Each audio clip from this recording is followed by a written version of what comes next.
o pastor Wilson já tinha programado, hoje ele está levando a palavra lá na Igreja Presbiteriana Centralidade, e seria, né, já tínhamos, o conselho quando se reuniu, autorizou, nós teríamos, né, o pastor Joemar, né, mas pela fatalidade que aconteceu, acho que todos os irmãos tiveram notícia, né, o cunhado dele acabou falecendo, e o pastor Joemar com a Rosângela foi até para, né, o velório, e motivo de oração também, para que nós possamos estar orando pela vida do nosso pastor, orando pela vida da Rosângela, pela família enlutada, que o Senhor possa estar confortando o coração e a vida deles. E nós estamos aqui hoje para estarmos trazendo a palavra do Senhor, dos irmãos. E é interessante, quando eu estava preparando, né, essa palavra, e veio bem isso, né, na minha mente. Quem acompanhou esse acontecimento, né, do falecimento do cunhado da Rosângela, viu que foi uma coisa muito surpresa, né?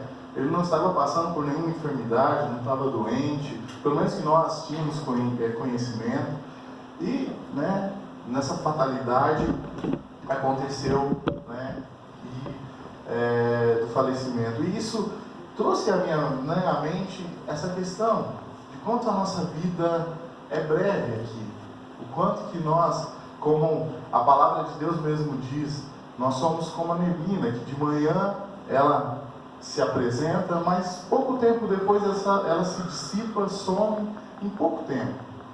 E assim é a nossa vida, né? E preparando essa mensagem, eu pensei nisso para trazer para as nossas vidas, né? E eu estava, né, prestando atenção no final da oração da Flávia, e ela estava falando sobre isso, né? Ela começou a oração dela falando sobre as tempestades da nossa vida, as tempestades que se dissipam sobre as nossas vidas, e é exatamente sobre isso que eu queria falar nessa noite, né? Os irmãos podem aí intitular as tempestades que vêm sobre as nossas vidas, os altos e baixos que vêm sobre a nossa vida. Mas é interessante que nós, em nossa vida, nós passamos por isso. Nós passamos pelas lutas do dia a dia, nós passamos pelas dificuldades que se colocam na nossa vida, e nós passamos pelas grandes dificuldades também da nossa vida, né? Dificuldades que se instalam sobre a nossa vida. E é interessante quando nós pegamos, e eu acabei intitulando o meu sermão sobre isso, sobre as tempestades da nossa vida. E quando eu, olhando, né, sobre tempestade, né, eu sempre faço uma alusão aos furacões que acontecem lá nos Estados Unidos, né, que acontece. E é interessante que lá, como já há uma grande incidência disso, acontece muito, as pessoas acabam se prevenindo, né? As construções lá são diferentes, lá não se tem tanta construção de alvenaria como nós vemos aqui, de tijolos, uma coisa pesada, porque quando acontece isso, acaba que, quando desmorona, é isso que mata. Então são coisas mais leves, até porque as pessoas acabam fazendo abrigos subterrâneos para se proteger. Então há toda uma proteção para as pessoas quando acontecem isso. Mas sempre, se vocês notarem, sempre que isso acontece, que acaba acontecendo uma tempestade, um furacão, acaba ceifando vidas, acaba trazendo grande destruição para a vida. Então, por mais que nós, seres humanos, colocamos, né, tentamos nos proteger, tentamos colocar essas proteções na nossa vida, as tempestades vêm. Nós colocamos isso nas nossas vidas também, no nosso dia a dia aqui. Cada vez mais nós tentamos nos proteger, cada vez mais as nossas casas estão protegidas contra assaltos, cada vez mais os nossos veículos têm hoje 8 airbags para nos proteger, cada vez mais o nosso plano de saúde atende às mais variadas doenças, atendimentos, fatalidades que possam nos acontecer. Mas eu queria fazer uma pergunta para os irmãos: isso nos livra dos acontecimentos, das fatalidades, daquilo que pode acontecer na nossa vida? Quem tem a plena certeza que amanhã, 7 horas da manhã, vai estar de pé com vida. Nós não temos essa certeza. Essa certeza não pertence às nossas vidas. E eu queria que nós pudéssemos estar nesse momento abrindo as nossas Bíblias lá no livro de Daniel. Daniel capítulo 2. Nós vamos ler um pouco grande a leitura, mas nós vamos ler todo o texto, de 1 a 23. Daniel, capítulo 2, de 1 a 23.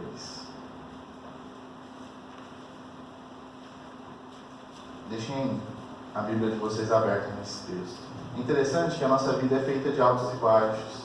Na vida há momentos bons e momentos ruins, perdas e glórias, crises e triunfos. Estamos imersos nesse antagonismo. É interessante que lá em Romanos, Paulo nos deixou no versículo 8:36 a seguinte mensagem: por amor de ti, somos entregues à morte o dia todo. Fomos considerados como ovelhas para o matador. Então nós temos que aprender a lidar com essas situações na nossa vida. Vamos fazer, a minha versão é um pouco diferente que a grande maioria dos irmãos. Hoje eu estou com a versão NVI, nova versão internacional. Eu vou fazer a leitura desse texto, eu queria que os irmãos acompanhassem e depois nós vamos estar falando sobre ele. O sonho de Nabucodonosor. No segundo ano do seu reinado, Nabucodonosor teve sonhos. Sua mente ficou tão perturbada que ele não conseguia dormir. Por isso, o rei convocou os magos, os encantadores, os feiticeiros e os astrólogos para que lhe dissessem o que ele havia sonhado. Quando eles vieram e se apresentaram ao rei, estes lhes disse: tive um sonho que me perturba e quero saber o que significa. Então os astrólogos responderam em aramaico ao rei: ó rei, vive para sempre. Conta o sonho aos teus servos e nós os interpretaremos. O rei respondeu aos astrólogos: esta é a minha decisão. Se vocês não me disserem qual foi o meu sonho e não interpretarem, falei que vocês sejam cortados em pedaços e que as suas casas se tornem montes de entulho. Mas se me revelarem o sonho e eu interpretarem, eu lhes darei presentes, recompensas e grandes honrarias. Portanto, revelem-me o sonho e a sua interpretação. Mas eles tornaram a dizer: conte, ó rei, o sonho a seus servos, e nós o interpretaremos. Então o rei respondeu: já descobri que vocês estão tentando ganhar tempo, pois sabem da minha decisão. Se não me contarem o sonho, todos vocês receberão a mesma sentença, pois vocês combinaram enganar-me com mentiras, esperando que a situação mudasse. Contem-me o sonho, e saberei que vocês são capazes de interpretá-lo também. Os astrólogos responderam ao rei: não há homem na terra que possa fazer o que o rei está pedindo. Nenhum rei, por maior e mais poderoso que tenha sido, chegou a pedir uma coisa dessas a nenhum mago, encantador ou astrólogo. O que o rei está pedindo é difícil demais. Ninguém pode revelar isso ao rei, senão os deuses, e eles não vivem entre os mortais. Isso deixou o rei tão irritado e furioso que ele ordenou a execução de todos os sábios da Babilônia. E assim foi emitido o decreto para que fossem mortos os sábios, os encantadores, os sábios, e assim foi emitido o decreto para que fossem mortos os sábios. Os encarregados saíram à procura de Daniel e dos seus amigos, para que também fossem mortos. Aríoco, o comandante da guarda do rei, já se preparava para matar os sábios da Babilônia, quando Daniel dirigiu-se a ele com sabedoria e bom senso. Ele perguntou ao oficial do rei: por que o rei emitiu um decreto tão severo? Aríoco explicou o motivo a Daniel. Diante disso, Daniel foi pedir ao rei que lhe desse um prazo, e ele daria a interpretação. Daniel voltou para casa, contou o problema a seus amigos Ananias, Misael e Azarias, e ele lhes pediu que rogassem ao Deus dos céus que tivesse misericórdia acerca desse mistério, para que ele e seus amigos não fossem executados com os outros sábios da Babilônia. Então o mistério foi revelado a Daniel de noite, numa visão. Daniel louvou o Deus dos céus e disse: Louvado seja o nome de Deus para todo sempre. A sabedoria e o poder a ele pertence. Ele muda as épocas e as estações, destrona reis e os estabelece, dá sabedoria aos sábios e conhecimento aos que sabem discernir, revela coisas profundas e ocultas, conhece o que jaz nas trevas e a luz habita com ele. Eu te agradeço e te louvo, ó Deus dos meus antepassados. Tu me deste sabedoria e poder, e me revelaste o que te pedimos, revelaste-nos o sonho do rei. Amém? Amém. É interessante quando nós contextualizamos essa passagem, né? O povo, né, encontrava-se cativo na Babilônia nessa passagem. O povo foi levado cativo por Nabucodonosor, e ele se encontrava-se preso na Babilônia nesse momento. E é interessante que, se nós voltarmos um pouquinho, lemos o capítulo 1, o que Nabucodonosor fez? Ele mandou escolher entre os jovens, né, as pessoas ali, os servos de Nabucodonosor foram lá e escolheram os mais inteligentes, os mais fortes, e levaram esses jovens para um treinamento. E ordenou que eles fossem, né, e comessem das finas iguarias do rei. E nós conhecemos essa passagem, né? Daniel não quis se contaminar com a comida de lá, e acabou que ele continuou só se alimentando da sua alimentação ali, e ele acabou ficando mais forte, mais sábio que até os outros, e ele e seus amigos foram escolhidos para servir diretamente ao rei. Então, quando nós passamos aqui pelo capítulo 1, ele é escolhido para trabalhar diretamente com o rei. Ele participava dentro do palácio.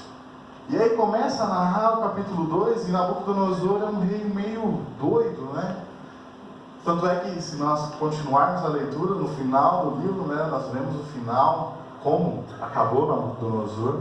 Mas ele, nesse momento, ele tem um sonho, e ele chega para os seus sábios ali naquele momento, e além de pedir para que os sábios interpretassem o sonho, ele pede para que eles contassem para ele. Ele não contou para os sábios qual era o sonho, eles tinham que revelar o que Nabucodonosor tinha sonhado e fazer a interpretação desse sonho para Nabucodonosor. E os sábios ali naquele momento falam: Senhor, para o rei, não há ninguém que possa fazer isso. Conta o sonho para nós que nós vamos interpretar para o Senhor. E nesse momento, Nabucodonosor, quando ele recebe essa notícia, ele fica tão irado que ele fala: não, então eu vou matar todo mundo. E Daniel e os seus amigos estavam no meio desse todo mundo. Daniel fazia parte, ele estava ali trabalhando diretamente com o rei. E é tão interessante, né? E aí que nós vamos traçar um paralelo. Daniel acaba de ter uma vitória tão grande com Deus. Ele deixou de se contaminar com aquilo que Nabucodonosor proporcionou para ele, de alimentação.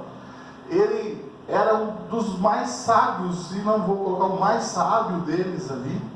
Então, ele, naquela vitória, ele se depara agora, pouco tempo depois, com uma grande dificuldade dessa, de ser até morto, se não interpretasse, se não revelasse o sonho que Nabucodonosor teve. E o primeiro ponto que eu queria deixar nessa noite é isso: a instabilidade da nossa vida. Nós temos uma vida totalmente instável. Nós não temos o controle sobre a nossa vida. Quando eu estava lendo esse texto e preparando aqui, me veio à memória, né?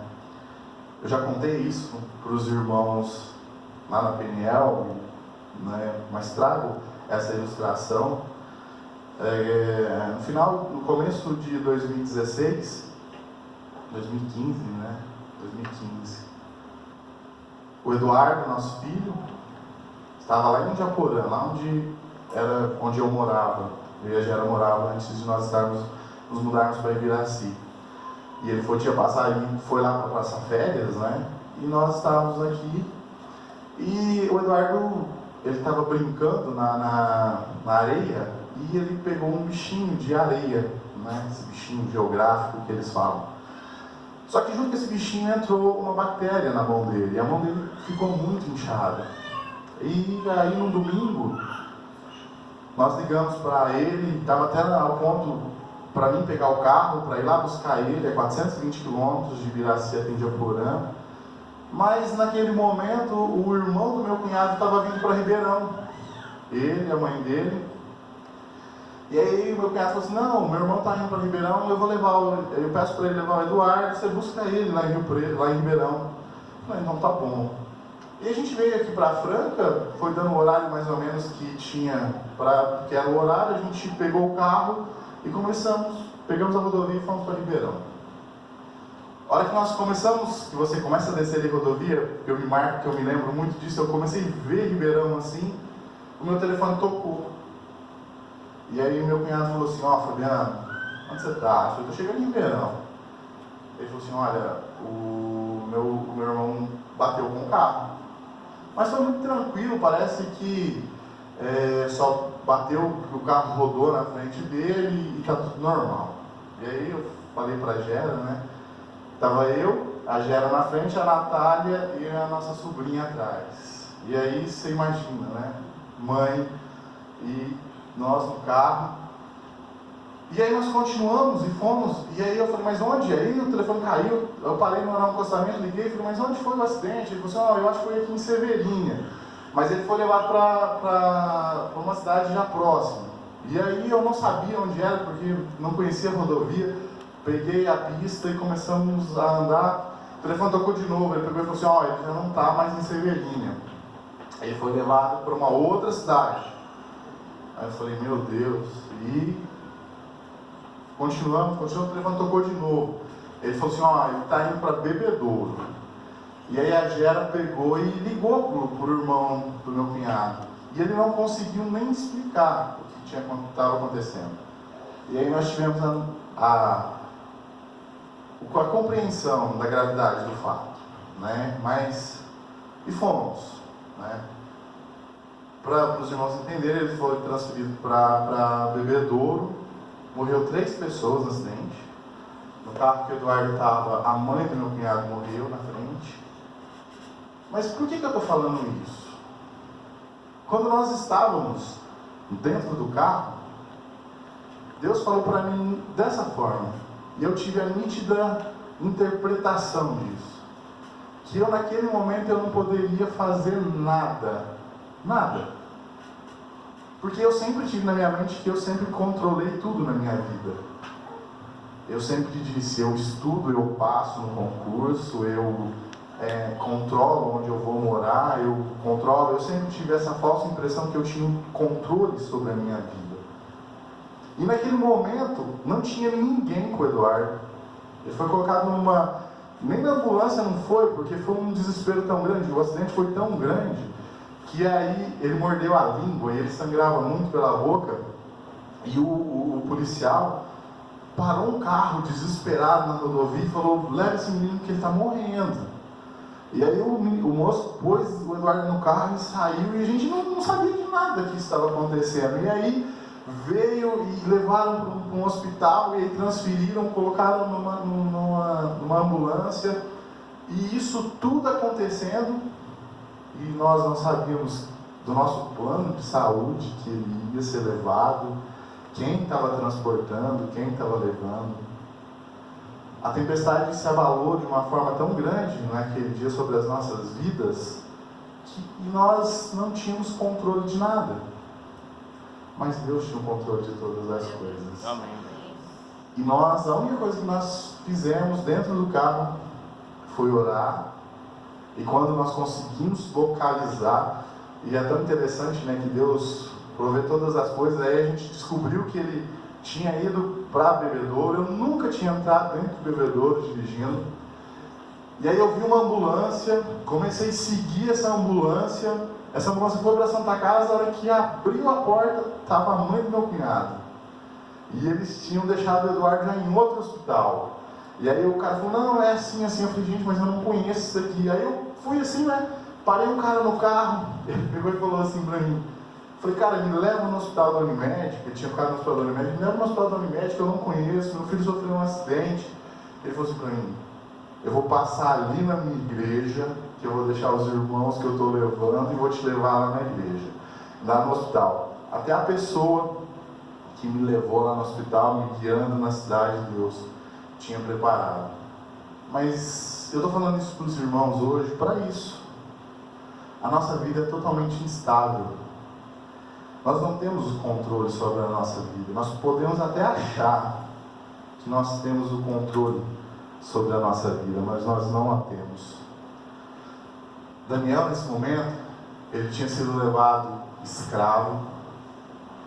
Ele estava numa terra de uma cultura totalmente diferente. Ele foi levado e aí para trabalhar já como escravo junto com o rei.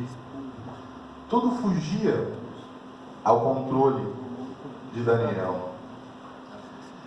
Naquele momento, a vida de todos, de Daniel e seus amigos, estava sofrendo alterações. De fato, não sabemos o que nos sucederá amanhã. As nossas vidas e o nosso status são muito frágeis. Às vezes, nós até achamos que somos alguma coisa. Às vezes, nós achamos que podemos tudo. Às vezes, nós pensamos que estamos imunes a tudo e a todos. E às vezes, até pensamos que nunca, nada de ruim vai acontecer com as nossas vidas. Mas eu queria deixar essa noite que isso é um engano para as nossas vidas. E nós precisamos saber disso. Porque quando nós enfrentarmos as tempestades, eu sei que o nosso abrigo não vai ser totalmente seguro. A nossa fortaleza que nós mesmos criamos não vai ser totalmente. Mas quando nós estamos entregues e seguros na mão de Deus, sim, Ele consegue e Ele traz essa segurança para as nossas vidas. Há crentes que no momento da angústia vendem todas as suas convicções. Quando eu li essa frase, eu falei, nossa, mas é uma grande verdade sobre isso. Nós muitas das vezes não compreendemos o que Deus quer para as nossas vidas. E na primeira dificuldade, na primeira angústia das nossas vidas, a primeira atitude que nós tomamos é desistir daquilo que é a única coisa que vai nos levar à vitória.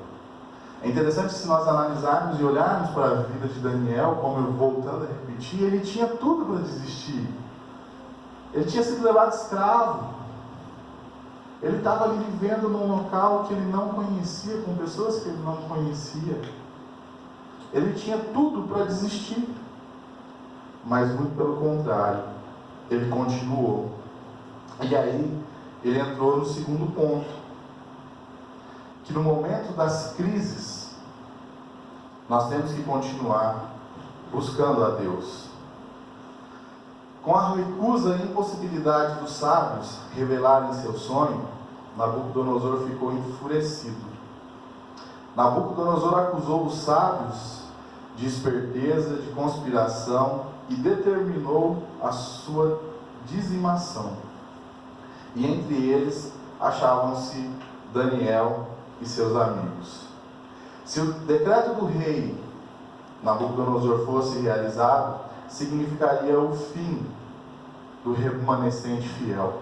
É interessante que quando nós olhamos para o capítulo 1, nós vemos que só Daniel e seus amigos não se contaminaram com as finas iguarias do rei. Todos os outros que estavam com ele se venderam por aquilo que Nabucodonosor estava oferecendo para eles. E os únicos que não se contaminaram foram Daniel e seus amigos. a morte de Daniel e seus amigos significaria isso, então. O fim do sonho, o fim daquilo que Deus, que eles tinham em mente, que Deus tinha planejado. E é tão interessante que quando nós fazemos a leitura, quando Daniel se depara com essa situação tão difícil, ele coloca e ele faz uma coisa muito interessante, Daniel pega lá no versículo 18, que diz assim, e vou ler até o 17, um pouco antes. Daniel voltou para casa, contou o problema a seus amigos Ananias, Misael e Azarias, e lhes pediu que rogassem ao Deus dos céus que tivesse misericórdia acerca desse mistério, para que ele e seus amigos não fossem executados com os outros sábios da Babilônia. É interessante a posição de Daniel. Quando ele se vê envolto dessa dificuldade tão grande, dessa loucura tão grande que Nabucodonosor estava propondo, ele olha e ele faz uma coisa interessante. Ele vai lá, pede para aquele servo que era ligado ao rei, ele pede um tempo para o servo e ele faz uma reunião de oração.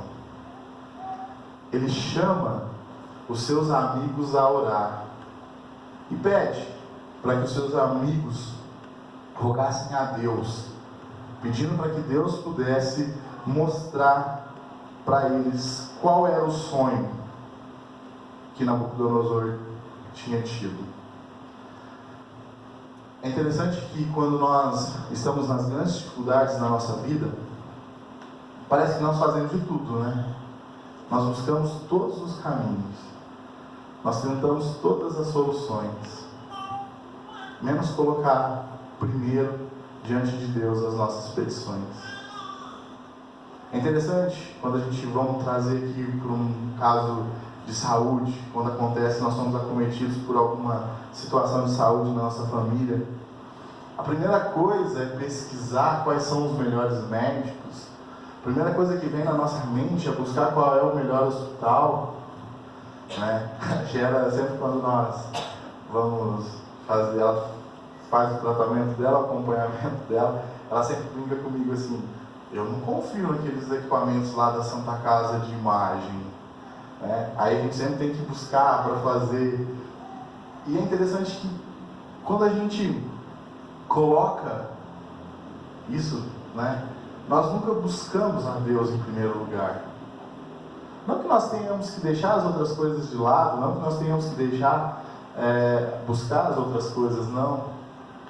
Mas Daniel, ele sabia que Deus podia revelar, que Deus iria revelar, eu até acredito nisso, que ele tinha fé no seu coração de tudo, mas ele deixou ali naquele momento e chamou os seus amigos e foi orar a Deus, foi buscar a direção, o direcionamento de Deus. E é interessante isso nas nossas vidas, quando, sabendo que a nossa vida é tão instável, como nós vimos no nosso primeiro ponto, nós temos que continuar em todo momento buscando a Deus, buscando ao Senhor nas nossas vidas. E foi isso que Daniel fez. Daniel e seus 4 amigos são apresentados como homens de fé e de oração. Eles estavam longe da sua casa, mas pela fé podiam continuar olhando para Jerusalém e para o templo, e apropriaram-se da promessa. Daniel, naquele momento, ele tinha plena convicção que Deus estaria com ele e resolveria o seu problema. É interessante que, quando para o mundo só resta desespero, para os filhos de Deus há ainda o recurso da oração. Os magos suplicaram ao rei da Babilônia que lhes contassem o sonho, mas Daniel fez o pedido ao rei dos reis, Senhor dos senhores, o Deus Todo-Poderoso. Daniel compreendeu a importância de termos uma comunhão com Deus e estarmos ligados a Deus em oração. É interessante, voltando ao exemplo que eu contei da história do acidente do Eduardo, quando nós chegamos no hospital, lá em Bebedouro, e nós entramos e nós nunca tínhamos estado lá, e aí o Eduardo estava numa salinha do lado, né, e vários médicos já fazendo atendimento dele. Ele teve que fazer uma cirurgia. O Eduardo ficou 10 dias internado em Bebedouro. E aí o médico lá analisando tudo, eles colocaram a gente no corredor mesmo, assim, né? E aí a Giara pegou assim meu braço e falou assim: vamos orar. Ele puxou assim, ó. E nós ficamos nós 4 de joelhos, no meio do corredor do hospital, como se fosse aqui, ó, né? O corredor e as cadeiras assim. E nós ajoelhamos nós 4. E eu lembro que nós orávamos em voz audível, no meio de todo mundo. Lá, estava assim no corredor e nós orando. E é interessante, né, que aí veio uma senhora falar comigo, mandaram buscar o médico, o cirurgião, né? O médico estava no meio da missa, tiraram o médico, isso foi no domingo à noite, tiraram o médico da missa e ele foi para o hospital, né, para estar lá. E aí a moça falou assim, depois, né, pode ficar tranquilo que Deus ouviu a oração de vocês, porque esse é o melhor médico que tem aqui em Bebedouro. E ele era cirurgião pediátrico. Era uma coisa até muito difícil, para uma cidade que é pequena até relativamente como Bebedouro, né? Então, é interessante como esse exemplo, né, mostra para as nossas vidas como é precioso isso que Daniel nos ensinou aqui, para que nós possamos trazer para as nossas vidas. Essa ligação com Deus através das nossas orações. Daniel sabia que quando os crentes se unem em oração, isso agrada ao nosso Deus e a vitória é certa. Precisamos buscar ajuda em Deus e nas pessoas certas na hora da crise. Quando atravessamos por um problema, temos a tendência de focar a nossa atenção no problema. E há um provérbio, né, que até se torna verdadeiro em nosso meio, que é provérbio popular, que é: não olhe para o tamanho do seu problema, mas olhe para o tamanho do seu Deus. Como fixaremos nossos olhos em Deus? Buscando, além dos altos e baixos da nossa vida, a necessidade de buscar a Deus também nos momentos de crise. Que nós possamos ter isso em mente na nossa vida, que nos momentos mais difíceis nós possamos colocar a nossa vida nas mãos do Senhor. E terceiro e último ponto para nós meditarmos nessa noite: no momento da crise, precisamos ter esperança e adorar a Deus. Daniel tinha inteligência de todas as visões e sonhos. Eu queria que vocês voltassem lá na Bíblia de vocês e olhassem o capítulo 1, o versículo 17. Daniel 1,17. A palavra de Deus diz assim: a esses 4 jovens Deus deu sabedoria e inteligência para conhecerem todos os aspectos da cultura e da ciência. E Daniel, além disso, sabia interpretar todo tipo de visões e sonhos. Era um dom especial que Daniel tinha. Deus tinha dado isso à vida dele. E é interessante que Daniel soube tanto que o rei tinha sonhado, como que aquilo que o sonho significava. Versículo 19, após a oração de Daniel. Então o mistério foi revelado a Daniel de noite numa visão. Daniel louvou o Deus dos céus. Deus revelou a Daniel o sonho que Nabucodonosor tinha e o que aquele sonho significava. Percebam que Daniel ainda não havia comparecido diante do rei para lhe revelar o sonho, mas manifestou uma forte esperança em Deus e o adorou. Daniel, quando Deus revelou o sonho, ele tinha tanta certeza no coração dele que era aquilo que Nabucodonosor tinha sonhado, que ele já adorou a Deus. E se você olha depois no versículo 23, do 20 em diante, ele faz aqui um louvor à sua oração, ele reconhece aquilo que o Senhor tinha feito.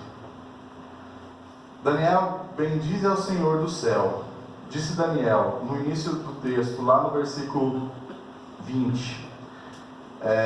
Seja bendito o nome de Deus, de eternidade a eternidade, porque dele é a sabedoria e o poder, e ele quem muda o tempo e as estações, remove reis e estabelece reis, ele dá sabedoria aos sábios e entendimento aos inteligentes. E aí continua o texto. Daniel não avocou, ou arrogou, ou atribuiu para si mesmo nenhuma glória, mas tão somente ao Deus.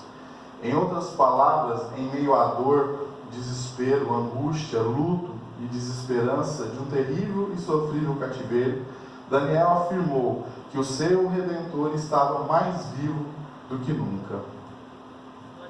É interessante, né? Daniel continuava escravo. Daniel continuava cativo.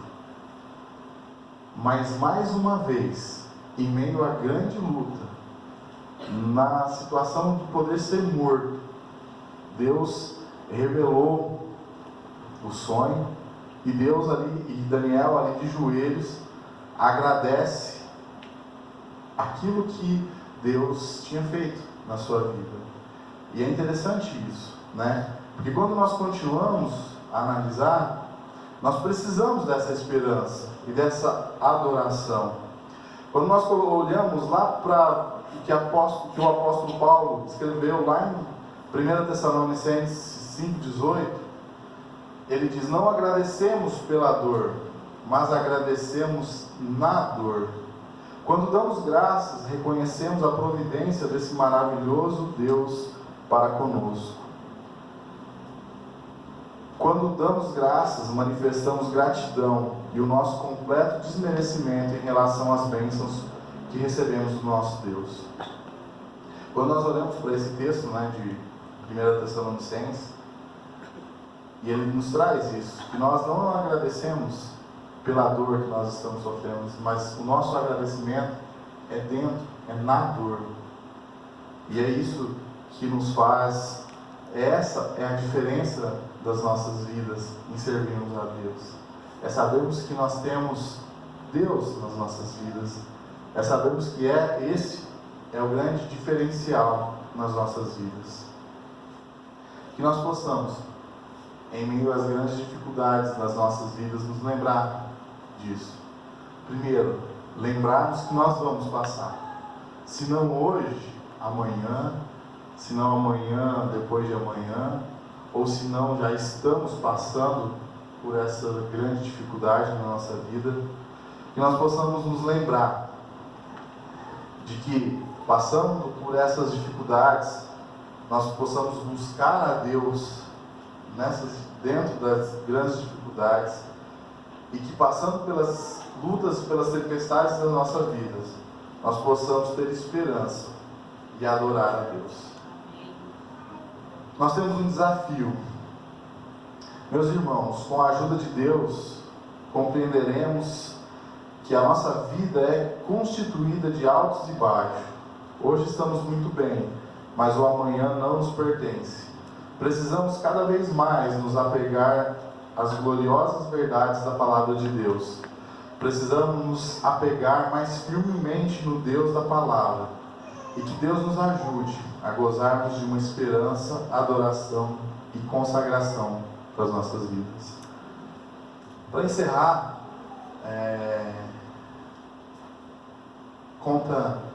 existe uma história que um sábio chegou junto a um imperador chinês e ele levou um presente para esse imperador. Ele levou um livrinho, né, para o imperador.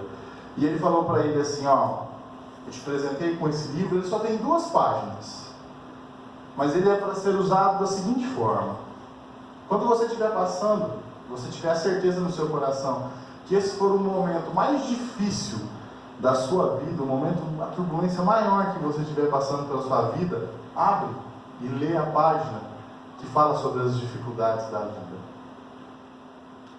E a outra página é para quando você estiver passando pelo momento mais alegre da sua vida, quando o seu coração você tiver a certeza que esse é o melhor momento da sua vida, você abre essa página e lê.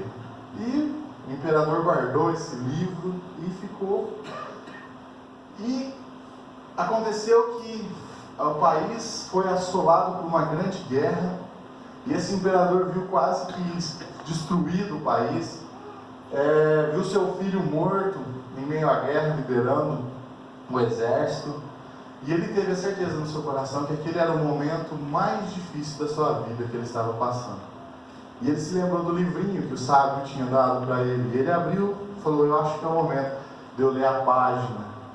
E ele abriu a página ali onde falava sobre os momentos mais difíceis, e estava escrito lá simplesmente assim: não temas, porque esse momento vai passar. E realmente passou. Os dias passaram. O choro pode durar a noite, mas a alegria vem a romper da manhã. E passou aquela situação de desgraça. E o país retornou, cresceu novamente. Aquele imperador casou seus filhos, e aí ele nasceu o seu primeiro neto, e ele pegou e falou assim: nossa, eu acho que agora é um dos momentos mais felizes da minha vida. Eu acho que chegou a hora de eu ler a segunda página do livrinho. E ele foi lá, pegou o livrinho do sábio e abriu na segunda página, e estava escrito a seguinte frase: não se engane, isso também vai passar. A alegria também vai acabar. Nós precisamos saber que vamos ter dias bons e dias ruins, mas Deus vai estar presente em todos os dias. Amém. Amém? Amém. Vamos orar.